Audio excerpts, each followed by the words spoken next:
Hey, yo, what's up, guys? Your boy South Central. We back in the building. Shit like that. Now, today we got Charlie Kirk, man. This conversation that he's going to have with this woke student is very telling, okay? And I used to couldn't listen to criticism when it came to the black community, but now it became so obvious that everybody knows what's going on in the black community outside of being in the black community. So it's becoming less of a black people or black American problem, and it's becoming more of an American problem, right? As far as culture and the way we're raised up, right? I had to go to Salt Lake, right? I'm from South Central, right? And of course you see it in my name. I say it all the time. I had to go to Salt Lake and hear people's experiences and talk to other people to understand that how I was raised was wrong. How the culture is destroying the youth and what we value in our communities as far as gang banging, kids out of wedlock, being tough, being dangerous, being violent, going to prison. We validate that. We like that. But one would only guess what the next generation or the generation being raised under that will turn out to be. I'm one of the few that made it out. One of the few. I still got friends that live in the same community that I lived in, or the same, communities that we lived around, because they're all kind of the same, no matter where you grew up around South Central, right? East side, west side, doesn't matter. I'm one of the few that made it out, but a lot of things I had to go through to make it out. And when I made it out, the mentality stuck with me until I realized that it's not the way to go. I did everything that I was supposed to do in the community as far as what the culture teaches you, as far as gang bang, right? As far as be violent, as far as go to prison. I did that already. Now, it's funny to see that there's woke students that ain't really went to these communities but sticking up for these things that they think is the cause of the destruction of the black community. And I love to see it get questioned. And we're going to commentate. Let's get into it. The CRT literature, what do they think of white people or whiteness? Who would you like me to quote? Kimberly Crenshaw. I haven't read Kimberly Crenshaw. She says that whiteness is a cancer or a toxin on our society. The concept of whiteness, the racial concept of whiteness. Okay, so what is whiteness? What is whiteness? Yeah, define it. As Kimberly Crenshaw would probably say, the sort of construction of privilege that comes with being white in this country. Right, so what privilege do you and I as white people have that black people don't have? Yeah, great question. On applications that are blindly judged, white-sounding names are often given the job more, they're paid more. Not true. In fact, it's the opposite. There's black privilege right now. It's called affirmative action, where underqualified blacks are taking Asians and white people's places in universities across the country. True or false? True. Okay, so yeah, there's black privilege, not white privilege in this country. I actually don't think affirmative action is how we address education inequality. Okay, well, that affirmative action is still largely supported by the CRT regime. But let's get back to CRT, to the essence of it. Sure. CRT believes in one manifestation of its ideology is black-only dormitories. So white people are not allowed. Do you believe in black-only dormitories? No, and I don't have to agree with every aspect of an ideology to argue for it. So then what part of CRT do you like? Because they call whiteness a toxin, black-only dormitories, and if you want to talk about like ideological or intellectual sloppiness, the 1619 Project was... I think it's very sloppy. Okay, we agree. Nicole Hannah-Jones. I think it's overstated, and I think some of the parts are inaccurate. Okay, good. The parts of CRT that I think are most relevant and, very factually, you can, what am I trying to say? There's a lot of evidence for them, is the fact that previous inequalities, such as the institution of slavery, such as our treatment of Native Americans, do in fact affect those populations today. And you were saying before, in inner cities, there's a lot more crime, and a lot of that is because of redlining and other practices that come directly from the mistreatment of minorities previously in this country. So I want to make sure I understand. So black people make up 13% of the American population. Oh, 1350, my favorite. Yes, exactly. Why do they commit 55% of all the murders? Super great question. question. It's basically a very complex intersection of race and economic status. It's pretty well known that minority people tend to be in a lower economic status because of discrimination that So they then why face. don't poor Asians commit a lot of murders? Also a great question. Asian people weren't originally brought to America on purpose like black people, and they weren't already present here like natives. Wait, I'm so not finished, please. so blacks murder You are because they fake were brought news. here 250 years No, ago? I would like to finish. Okay, just answer. It's very simple. Black I am peop- answering. No, I know, but you're not really. You're I kinda- am. okay, Asian Americans predominantly immigrate here for work reasons. They come from already wealthy countries. They're already wealthy when they get here. Crime is committed primarily First by of all, poorer that's not people. true. Talk to anybody from who's Vietnamese? Anybody? Did your family come here wealthy? No. Yes Not and wealthy, no. Okay. but not. I'm Yes not or saying no? they come No. here. Okay. The average Vietnamese does not come here wealthy. I'm not. Okay. I perhaps misspoke. Not wealthy, but a lot of the. You complain about it all the time. A lot of the immigration from countries that border us, right? It's sort of desperate people who are of a lower economic status, right? And they're coming here for a better life. So two things. Number one, there's been more blacks that have legally immigrated to this country in the last 30 years than were ever brought as slaves. That's number one. Number Okay. two, you still haven't answered the question. I'm trying But to. why? It's a complicated answer. Black people are only 13% of the population, yet they commit 55% of the murders. Why? Because black people tend to be in lower economic statuses because of Be honest, this is the average woke student who hasn't even tapped in with the black communities to understand where does it stem from and how it is. Is this an excuse? Is this an excuse to allow the prison, the pipeline go on, right? Because these communities are teaching blacks to be criminals. And I say that because I come from these communities. I'm not speaking outside of the community as like this person here. And I'm not trying to shame this person, but you got to understand that you are doing a disservice to the black community by making excuses for them when you don't understand the root cause and why I keep perpetuating. Now, if that was the root cause, say that it stems from us being brought out of slavery 250, being brought into slavery 250 years ago into this country, then into poverty, right? If I gave you that, because that's most of when I speak amongst my liberal black friends, that's one of their excuses. Now, if you give into that and I give you that, what's keeping it going now? Like, slavery is abolished, it's done. Most impoverished areas are people amongst the same type of people, like black people around black people. Why are we doing this to each other? Why do we keep perpetuating crime towards one another? Why do we keep on this culture as far as going back and forth to prison, gang banging, doing things that does not work? That's not in the benefit of the community, but the benefit of the government, right? And most of these impoverished, sick, manipulated areas are mostly Democrat. What keeps these Democrats going?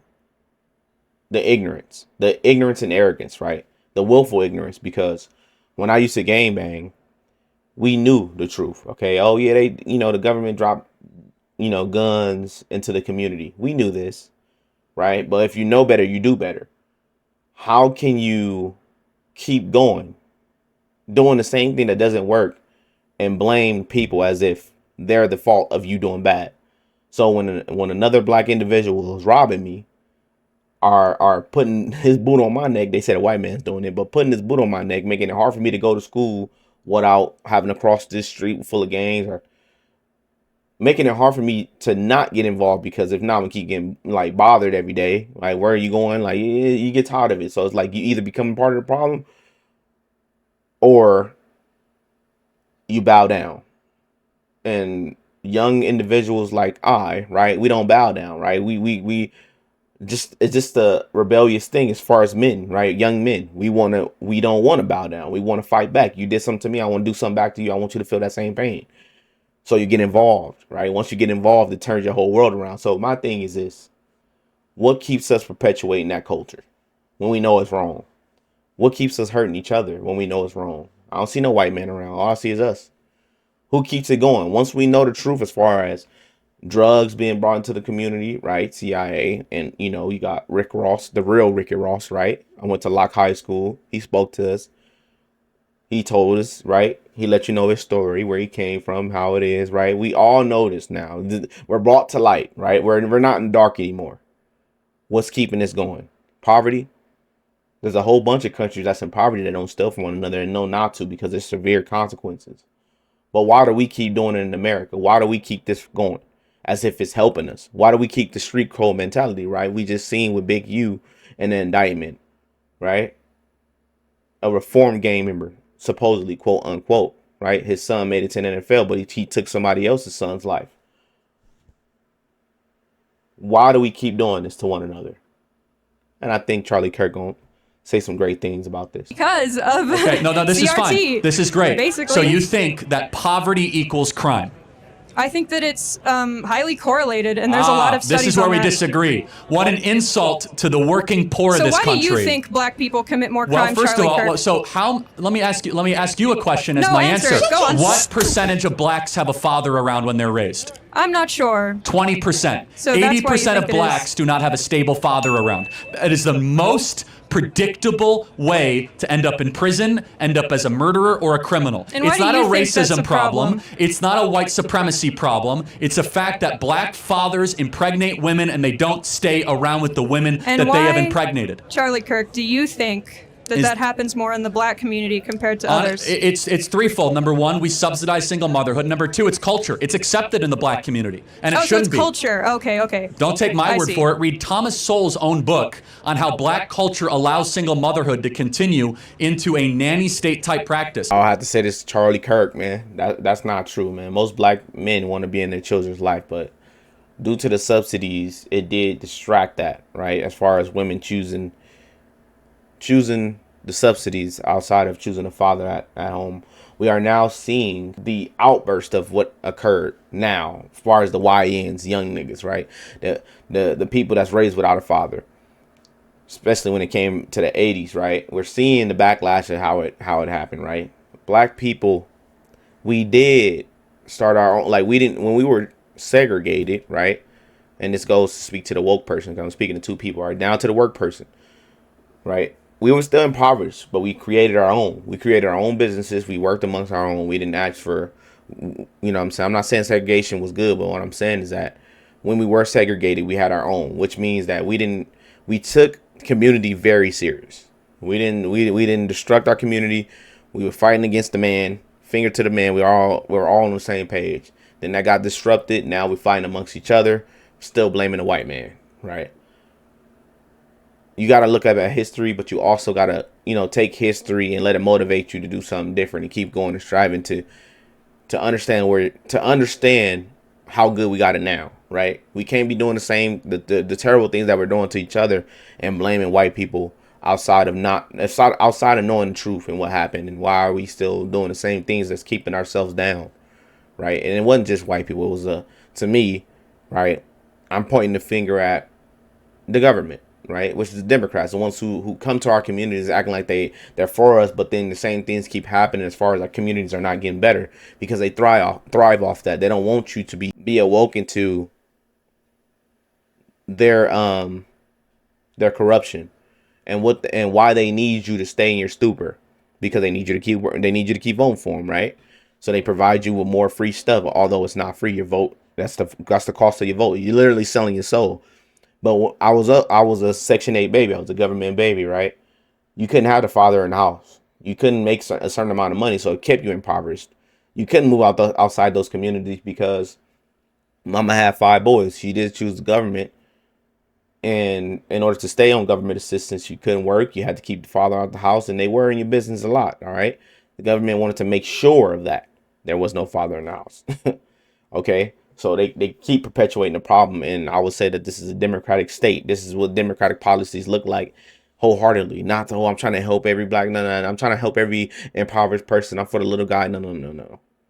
We're talking about George Soros. We're talking about these individuals that pay into the demise of black individuals, okay? Black communities. But we have to take into account that it's our fault when we keep perpetuating it. We know the truth now. You got a phone. Don't get on TikTok, right? Well, there's information on TikTok too, because my feed is crazy. My feed is crazy. Look up things to make you better. Look up things to give you knowledge of what's around you and who you keep voting for. Understand these individuals. Understand they don't want you to change because your change equals no them. Have government groups, right, that look like you, black people, that preys on your demise. All right. They have an incentive to keep you impoverished. They have an incentive to keep you begging for reparations. They have an incentive to keep the father outside the house. They have an incentive to keep you aborting your children, because who does it benefit? One may ask. Doesn't benefit you, it benefits them. But once you wake up, you will then understand that you were raised wrong. Culture was of the black individuals post slavery, during the segregation era, was discombobulated and continuously disrupted by your help as black people. We're helping this situation. We're helping this system keep the boot on our neck.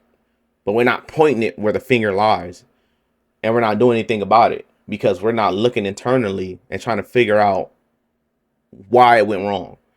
Because we're still here, which means that they didn't get rid of all of us. Which means that they had, in order to keep this going for plenty of years, knowing the truth, there has to be people that in the community that I would say government operation that are keeping these communities this way. And it's your job to figure it out. 75% of black youth are raised without a father in the home. 75%. Is that a bigger problem or not a bigger problem than whiteness, white privilege, or white supremacy? How They can should you all blame? be addressed, and they're all related. Okay, how is a white person to blame for the fact that 75% of blacks? Oh, individual white people aren't at all to blame. Okay, we agree. Yeah. So, but wouldn't it be more like smarter to be like, hey, that this is not about systemic racism. Like, stop impregnating your women and abandoning them? Well, the way to incentivize not impregnating women and abandoning them is increasing access to healthcare, into housing, into everything that we know increases those outcomes for people. So we have spent $30 trillion on the social welfare system since 1965. Black people are poorer, and the single motherhood went from 25% to now 75 to 80%. So the more money we've spent on black America, the less fathers we have, because black women divorced black men and married the government. And do you think that's a problem inherent to black people? No, it's not. It's happening now in white communities and Hispanic communities. It's just the worst in black America. And why do you think that is? Why is it the worst in black America? There's also a cultural problem. There is, and we have to be honest about it. It's just that black people are No, let me ask you a question. Like the average music that a black person in Compton is listening to, is it about contemplating the good, the true, and the beautiful, or is it about being a gangbanger and trying to get as much money and sleep with about as many girls as you can? I would actually like to think I would be offended by that. Do you think the average black kid in Compton is listening to Beethoven or some sort of gangster rap music that glorifies? Hey, Lefty, I'm black and I'm not offended. Like, I'm not. It's the truth. I used to be offended by this because the hardest thing to do is to look at yourself and change who's in the mirror before you start blaming others. All right? I'm not offended by this. This is the truth. Gangster culture. Silly question. Rap wasn't created to glorify gangster culture. So even though there is rap, I'm sure that's doing that. You're dodging the question because... Okay, I'm sure they're listening to rap. Okay. So you think rap music makes them leave their mom? Do you think the cultural expectation in black America is that you stay with the woman that you impregnate? Within black communities? I can't speak on that. Okay, the answer is no. It's not. It's not expected. Okay, and do you think that hold on, in white Anglo-Saxon Protestant communities, it's a fact. Hold on. In upper middle class white communities. Upper middle class. Say that part louder. Yeah, upper middle class white Anglo-Saxon Protestant communities, if you impregnate a woman, you are looked down upon and we do not think highly of you if you abandon the woman that you impregnate. Mm-hmm. That's a cultural difference. Has nothing to do with money. Has nothing to do with anything except norms. And the norms that have infected black America are destroying it from within. We need... So you saying our women destroyed on this plan? I think our women played a big part in it, though, man. I know they're not gonna like this. I know black women not gonna like it, but it's the very truth, man. Y'all made it. I would think the feminist organization made our women very intolerable, right? Very masculine and intolerable. They don't think they need a man. It's a cultural thing, and I think that white women are taking a part of that too. It's not just black people anymore. I think it starts with black people. I think we're the test dummies, right? And I hate to say that, but I'm just being completely honest. We the ones that believe in the foolishness because we're so anti everything that we think that being anti father, being anti being anti police and all this other crap, right? Being anti things that help is benefiting us, right? But they practice with our communities first. We buy into it. Our women push it. Our men accept it. And look at our children. Yeah. What he's saying is very true. It was hard to come to that realization, but once you do, you can start developing change and developing ideas to keep us out of this destruction loop, because it's easy to get caught up into. It's hard to get out of it. When we go sliding on each other, right? What sliding is going shooting and, you know, immersed in gang activity amongst another gang versus our gang that look just like us. We listen to the music that amplifies that behavior. Okay, it makes you feel good. It makes you feel. It's like going to a raid concert and you hopping in the mosh pit. You know what I'm saying? Or I don't know what raid is, but that's what it looked like to me. I don't know. A rave. There you go. Sorry, a rave. And then you hopping in the mosh pit, but you listening to that music, and you know what I'm saying. And that's what we do. That's the culture. Okay, it feeds into the activity of delinquency, and he's right on that aspect. He's very right on that aspect, and I don't understand what the liberal woman or the liberal student seems not to get, but they think they're doing the right thing by sticking up for bad behavior, and you're not, right? And I think that's the motherly aspect of the liberals when it comes to the men, right? The liberal men listening to women and want to be motherly and non-confrontational and not, but change is confrontational. Change is confrontational. I know it's hard to hear, but change is very much confrontational. You have to battle with the problem at hand. It is not easy to change. Okay, you can't divvy around it. You can't bounce around. You can't hide behind it. You gotta attack it where it lies, and from there you will then see change. But as long as we keep bouncing behind it, you get the Democrats, right? You always get that everything's okay, don't judge lifestyle and mindset. There will be no change. All right. The thing is that it's not because they truly don't want to judge you and don't feel this way about you and feel sorry for you, XYZ on the top level. Maybe these college students gave into it to where they really truly feel this way, but they don't know why. The thing is that they need you to keep this going. They need it from you as black people, as Hispanic people, as white liberals. They need you. They need you to feel this way, because when it comes to logic, it doesn't make sense at all, right? They want you to disregard logic, tap into feelings, let that motivate you to make decisions. But we all know an emotional decision is almost always a terrible decision. Let's get back into it. We're almost done, guys. More fathers, not less. We need more dads around and less drag queen story hour. We need more young blacks to be able to look up to role models that are not leaving all the time and are not just saying, hey, I impregnated her, so be it. It's a toxin. And if we don't address that as the root cause, oh, it's white supremacy, it's injustice, it's economics, we're dancing around the core of the issue.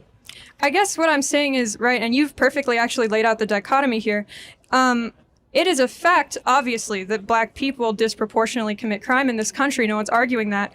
But you either believe that that is due to a complex intersection of social, economic, and like leftover effects from previous inequalities, or you believe that that is an inherent trait to the race. No, I don't. because they weren't that way in the 1940s and 50s. Black America was one of the most peaceful, flourishing, fastest growing economically communities in the country. It's not genetic. You're trying to point something on me that I don't believe.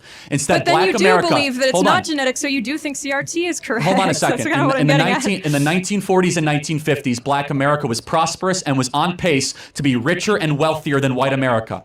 More dads were staying with the women that they were with. There was monogamy. What changed? You're supporting my argument. No, hold on. But answer the question. What changed? Did America get more racist since the 1950s? I would argue there were more racist policies passed. There were more Hold on a policies second. dedicated to In the lining in the off those communities 1950s, and pushing them into poor housing and poor schools. Wait a second. In the 1950s, We start trusting the Democratic Party as if they were really in our best interest, but you got to understand who was against civil rights, who was against abolishing slavery, who started the KKK, who subsidized the downfall of society, not just the black community. Like I said, everything starts with us, but who partakes in degeneracy at the highest amount as far as MAPS, minor attracted persons? Who was not who did MAPS use the platform of as far as not judging them? Who was more likely to give into that, and why?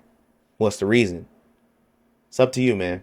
The answer is plain to see, but willful ignorance is the thing here. Jackie Robinson had not even broken the color barrier. We had Jim Crow laws. We hadn't passed the Civil Rights Act, and we hadn't passed the Voting Rights Act. Yet blacks were better in the 1950s per capita than they are today. So we have become less racist. We've passed more anti-racist laws and given more stuff, and blacks are worse than they were 70 years ago. Yeah. Why? So you're equating here institutional and social racism. Social racism was certainly worse in the 1950s. I'm sure everyone would agree. But institutional racism occurs when policies are passed against people. Come on. Which can increase over time, and it did. You're not being intellectually honest. You know that. There was black-only drinking fountains in the 1950s. We don't have those anymore. Well, we're bringing them back with, black-only dormitories. But we had, for example, in the antebellum South in the 1950s, we had white-only communities. By law. We got rid of that with the Civil Rights Act. But it didn't, unfortunately, we look around, the numbers speak for themselves. Black youth are less likely to have fathers. They're not doing as well as far as economically. They commit more crime. So something changed. And our argument is what changed is three things. Number one, the imposition of the Great Society Project by Lyndon Baines Johnson of spending $30 trillion since 1960s on Section 8 housing, on welfare, on all sorts, where, as I said, that young black women married the government and they divorced young black men. And then we also have had as Thomas Sowell and as Clarence Thomas would say, the soft bigotry of low expectations. And we have been afraid to get to the root of the issue or even speak about it because we don't want to be called a racist. So what is imposing those low expectations? Part of it is like white academic culture. I'll give you an example. I'm not saying you believe this, but Merrick Garland, the Attorney General of the United States, has come out and said having an ID to vote is racist. That is code for saying black people are too dumb to get a voter ID. You're doing it again. You're simplifying a very nuanced, complex argument from the real people who are making it. Is voter ID racist? Obviously not, Charlie. Okay, all right. Do you want to know where the argument comes from? I can eloquently tell you. Eloquently tell me why voter ID is... When it comes to these liberals, it seems like they always do bad things in good faith, right? They always try to make it seem like it's just so complex to where if you don't understand how the liberal thinks, you're not emotionally attached to the world. You're not emotionally attached to the citizens who think this way. And also you got to open up your third eye to understand what I'm saying to you, because it's so nuanced. It's so complex. It's so hard to understand this. It's not hard to understand. It's called grifting. We don't want voter ID because it benefits us, right? Anything that these people push is for benefit purposes only. But who are they benefiting? When they say I don't want voter ID and black people they don't understand. They don't even know how to use a computer. They don't even know what computer is in certain communities. What are you trying to say? To me, it's funny and it's foolish. So that's the video for today, guys. Let me know what you guys think. Are you on the liberal student side or are you on Charlie Kirk's side? Is there an actual problem that's happening in America that we need to address as black people, as Americans? Is a cultural difference? What's the reason for the foolishness? Why do we keep perpetuating it? Those who are black individuals that are in the, you know, that watch this video, how did you feel with the answers he gave? Is he telling the truth? Is he lying? Is he racist? I don't know. Let me know what you guys think, man, and give good responses. Don't give emotional responses, because it's hard to dig deep into that, right? You can't change the way someone feels, but you can try to understand where they're coming from. But if your comment is just feelings based, you can't really dig into that as far as the meat and bones of the conversation, okay? But let me know what you guys think, man. That would tell me what type of person you are, a proactive person or a person that complains. Let's get into it. We be really politicking while we whipping in the kitchen. God be my witness. At the age of 15, I was fighting my